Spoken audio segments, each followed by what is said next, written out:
Hey kids, it's Mazzy here. Finally got the contest out of the way. My travels are out of the way. I'm back and I realize I haven't done a whack-a-mole in a long time. You know, reading the comments on these things, someone says, Mazzy is always like leaning into the camera. I think it's because the way in my record room here, if I stand straight, I have my iPhone positioned on top of a frame print that's mounted, and that's kind of where it is. Plus, I like the angle where it shows the whole shelf, and there's a certain mise en scène in cinema where you kind of go into the frame. I like that jumping in the frame because, hey, this is motion, it's not still photography.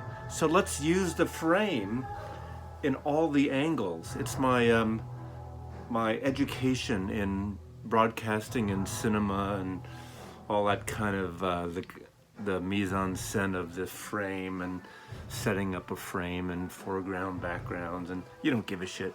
This is about records and music. Whack-a-mole. I pick 5 random records, but I think I might pick 10. We'll see how it goes, just because it's been so long and I miss it. I miss you. Well, anyway, shut up. I'll pick 5 right now and then we'll see how it goes. 1,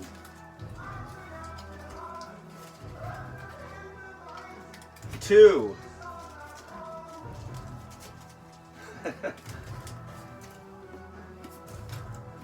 3,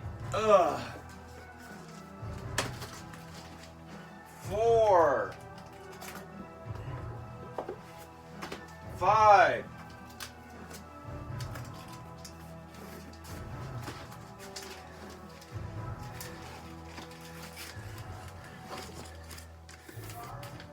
'Sweet Home Alabama, Play That Dead Band's Song. Warren Zevon sings that on his third Electro Asylum record, Bad Luck Streak in Dancing School. Don't you like how I didn't even look at the record and I just said that off the top of my head? You know, Warren Zevon's one of my faves, and I did a feature on him years ago.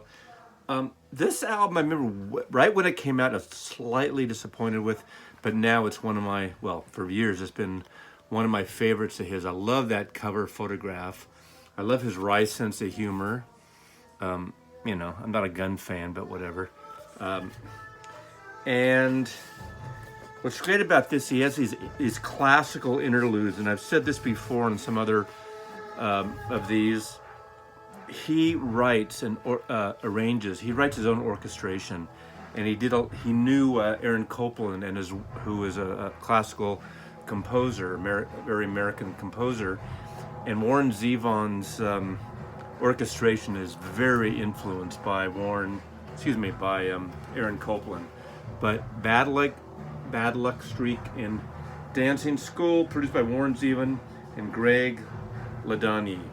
And the usual suspects are on this, mastered by Bernie Grudman way back in the day. This is an original copy from 1977, I believe. Oh, it's 1980. Hey, missed it.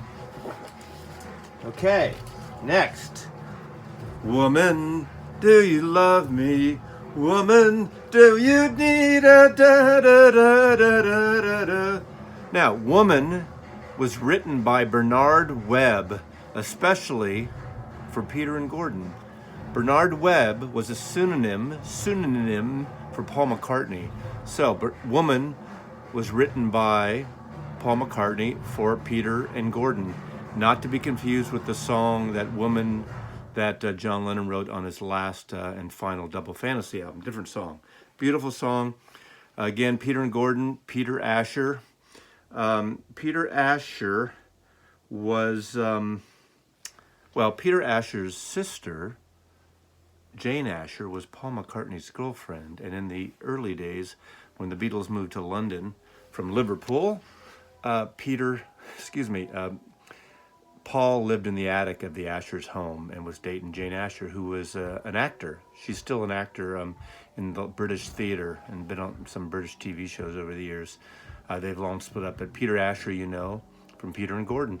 And also he became a producer, producing Linda Ronstadt, all her 70s hits and beyond. He produced the first few James Taylor albums on Warner Brothers Records, as well as the one on Apple Records. So he basically signed James Taylor to Apple Records, the Beatles label. So Peter and Gordon, this is, you know, I don't know all these songs. I mean, I've heard the record, but they're more of a singles group, but still a great record. And this is a Capital Swirl, it's a mono, I believe. It's, yeah. Anyway, you know that label. If you have any Beatle records, original Capitals, you know that label well. Okay. Next. Actually, this was one of my favorite records. Was it last year or the year before?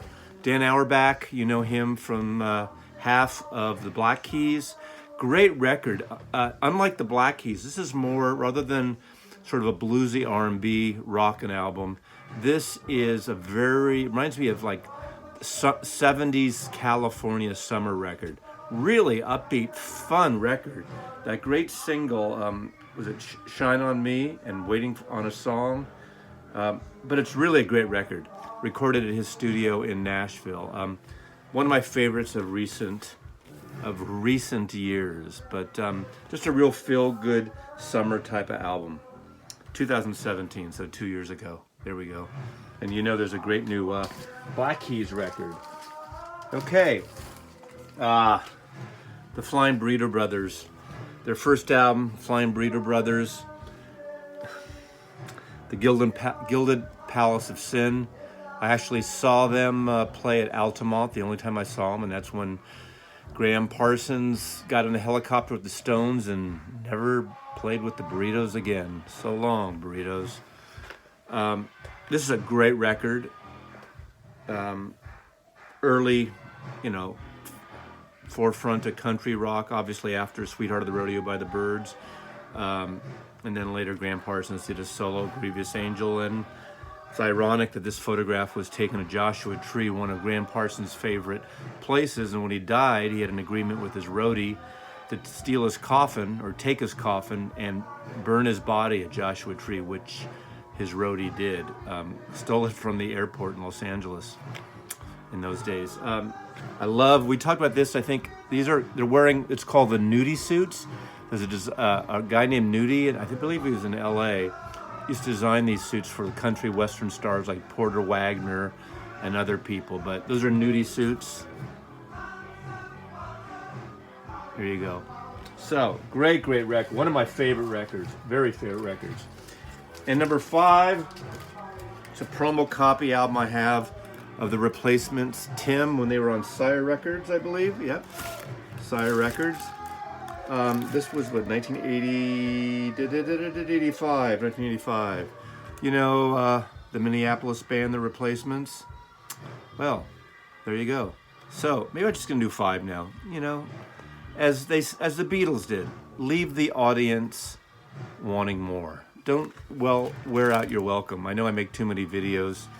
Hey, if you don't like it, you can move on to, there's plenty of other wonderful channels out there. But that's it. That's my whack-a-mole, my first one of September 2019, whatever year it is. But Mazzy loves you, and go buy records. Keep the economy going. Mazzy loves you. Bye now.